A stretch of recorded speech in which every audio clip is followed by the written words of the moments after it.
सबसे बड़ा धनुर्धर। बहुत सी तीरंदाजी प्रतियोगिताएं जीतने के बाद एक नौजवान तीरंदाज खुद को सबसे बड़ा धनुर्धर मानने लगा। वह जहां भी जाता लोगों को उससे मुकाबला करने की चुनौती देता और उसने उन्हें हराकर उनका मजाक उड़ाता।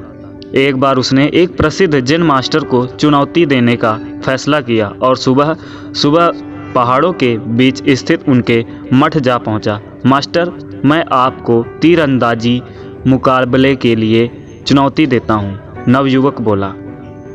मास्टर ने नवयुवक की चुनौती स्वीकार कर ली। मुकाबला शुरू हुआ। नवयुवक ने अपने पहले प्रयास में ही दूर रखे लक्ष्य के ठीक बीचों बीच निशाना लगा दिया और अगले निशाने में उसने लक्ष्य पर लगे पहले तीर को ही भेद डाला।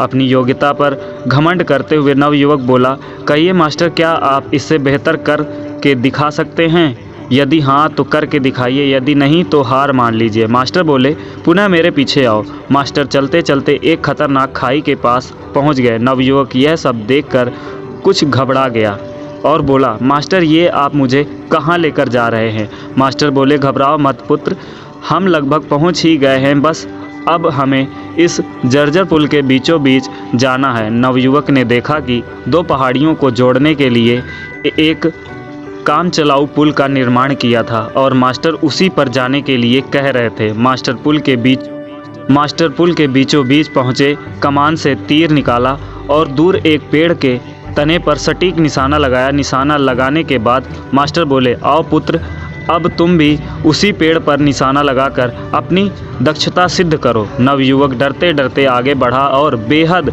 कठिनाई के साथ पुल के बीचों बीच पहुंचा और किसी तरह कमान से तीर निकालकर निशाना लगाया, पर निशाना लक्ष्य के आसपास भी नहीं लगा। नवयुवक निराश हो गया और अपनी हार स्वीकार कर ली। तब मास्टर बोले, पुत्र, तुमने तीर धनुष पर तो नियंत्रण हासिल कर लिया है, पर तुम्हारा उस मन पर अभी भी नियंत्रण नहीं है जो किसी भी परिस्थिति में लक्ष्य को भेदने के लिए आवश्यक है। पुत्र, इस बात को हमेशा ध्यान में रखो कि जब तक मनुष्य के अंदर सीखने की जिज्ञासा है तब तक उसके ज्ञान में वृद्धि होती है, लेकिन जब उसके अंदर सर्वश्रेष्ठ होने का अहंकार आ जाता है तभी से उसका पतन प्रारंभ हो जाता है। नवयुवक मास्टर की बात समझ चुका था। उसे एहसास हो गया था कि उसका धनुर्विद्या का ज्ञान बस अनुकूल परिस्थितियों में कारगर है और उसे अभी बहुत कुछ सीखना बाकी है। उसने तत्काल ही अपने अहंकार के लिए मास्टर से क्षमा मांगी और सदा एक शिष्य की तरह सीखने और अपने ज्ञान पर घमंड न करने की सौगंध ली।